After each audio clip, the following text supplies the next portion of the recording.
Science का next question फिर से आप लोग के लिए हाजिर है। रैपिड फायर रहेगा, थोड़ा स्पीड में करेंगे, ध्यान दीजिए। चालिनी नालिकाएं पाई जाती, बोले जो चाली नालिका है किसमें पाया जाता है?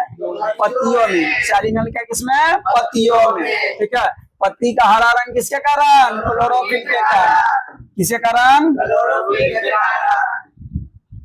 ठीक है, पत्ती जो हरा होता है क्लोरोफिल। अब क्लोरोफिल में पाया जाता है मैग्नीशियम, याद रखिए क्लोरोफिल में क्या जाता है? मैग्नीशियम।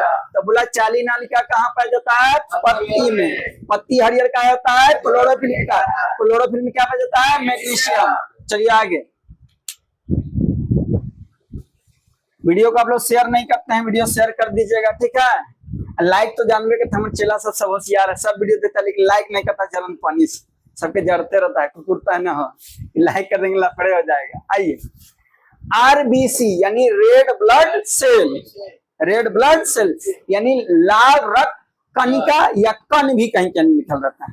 तो आरबीसी का जीवन काल कितना, यानी जो रेड ब्लड सेल का खून है कितना दिन तक जिंदा रहता है? कितना दिन तक? 120 दिन, 20 से 120 दिन। ठीक है, 120 दिन के बाद कहानी खत्म, आरबीसी खत्म हो जाता है, फिर नया का निर्माण होता है। आप पूछता है कि जो खून का निर्माण होता है किसका? खून या रक्त? रक्त बोलिए, खून बोलिए या रुधिर बोलिए, ये तीनों वही है, रक्त, खून, रुधिर, या इसी को और बोले तो ब्लड।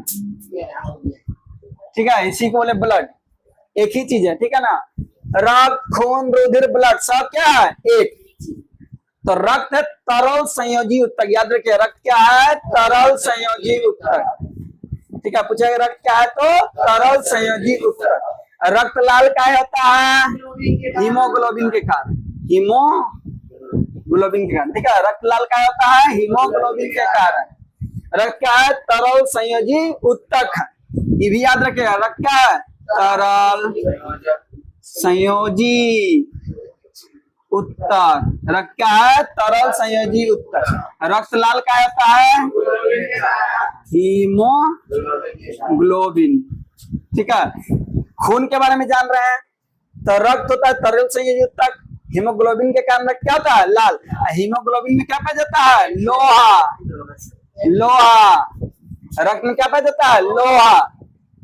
ठीक है ना, अब मानव जो स्वस्थ आदमी है ना, फिट एंड फाइट, तो उसका शरीर में कितना रहेगा? 5 से 6 लीटर खून। समझे कि नहीं? शरीर में जो खून रहेगा ना, गठियाल रहेगा, एकदम अच्छा आदमी, कोई बीमारी बीपी लिपी नहीं है, लिवर नहीं कर रहा है, तो उसका शरीर में खून कितना रहेगा? 5 से 6 लीटर, स्वस्थ है। तो अब पूछता है खून बनता कहाँ है? अस्थि मज्जा।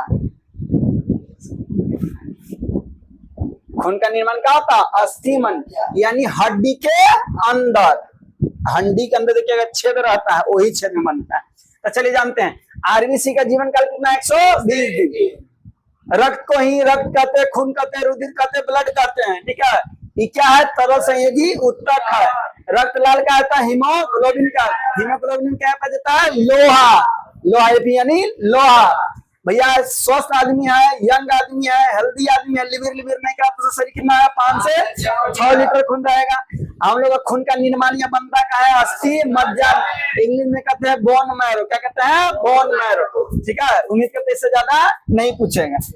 अब आगे करो लिवर। चलो आगे देखो, शरीर की सबसे बड़ी कोशिका, शरीर का बताना सबसे बड़ी कोशिका कौन होता है? अंडाणु ना, अंडाणु। शरीर का सबसे बड़ी कोशिका पूछ रहा तो अंडाणु, शरीर का सबसे बड़ी कोशिका अंडाणु, महिला में पाया जाता है। ठीक है, अंडाणु सबसे बड़ी होती है। चलो आगे, आगे अंडाणु निषेचन किसमें होता है? कहा?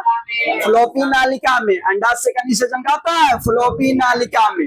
अंडाशय का निषेचन क्या होता है? फ्लोपी नालिका। फ्लोपी नालिका किसमें पाया जाता है? महिला में, नाड़ी में। ठीक है, जो पहनते हैं साड़ी उसी को कहते हैं नाड़ी। ठीक है, तो अंडाणु का निषेचन, अंडाणु भी महिलाएं में पाया जाता है।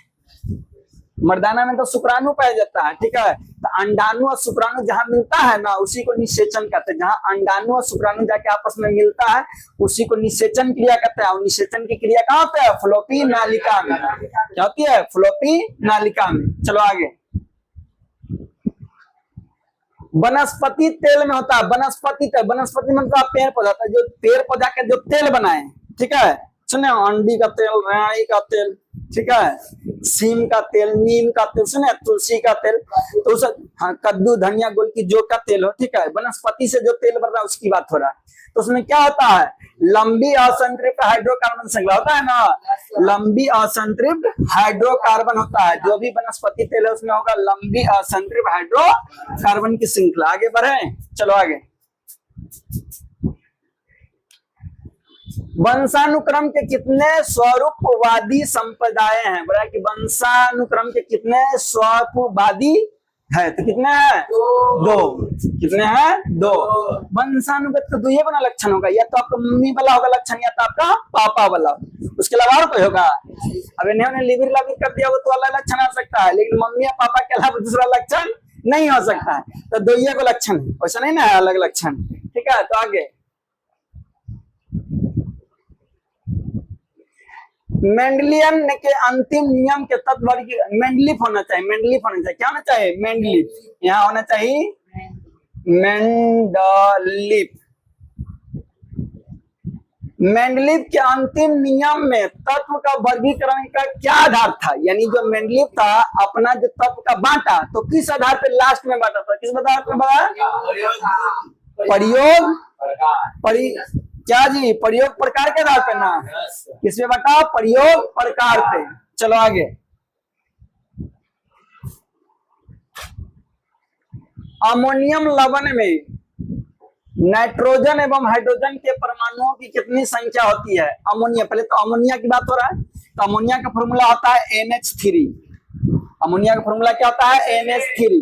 तो ये पूछ रहा है कि भैया नाइट्रोजन क्या को है, हाइड्रोजन, वही परमाणु मतलब वही कि नाइट्रोजन क्या को है, हाइड्रोजन क्या को। देखिए नाइट्रोजन क्या को है? एगो, हाइड्रोजन क्या को है? 3 गो, ठीक है। क्या होगा? तो 1:3। 1:3 कितना होगा? 3। अमोनिया का सूत्र होता है NH3। तो इसमें पूछा कि नाइट्रोजन क्या को है, हाइड्रोजन क्या को। तो नाइट्रोजन 1 है, हाइड्रोजन क्या को है? 3, यानी 1:3। 1:3। चलो आगे। द्रव्यमान संरक्षण का नियम किस पर आधारित है? किस पे? एथीन पे ना। द्रव्यमान संरक्षण का नियम लागू होता है एथीन पर। किस पे लागू होता है? एथीन पर। चलो आगे। सिरके में पाए जाने वाला अम्ल, सिरका में कौन सा अम्ल जी? सल्फ्यूरिक अम्ल नहीं, फॉर्मिक अम्ल होना चाहिए। सिरका में फॉर्मिक अम्ल कि एसिटिक अम्ल?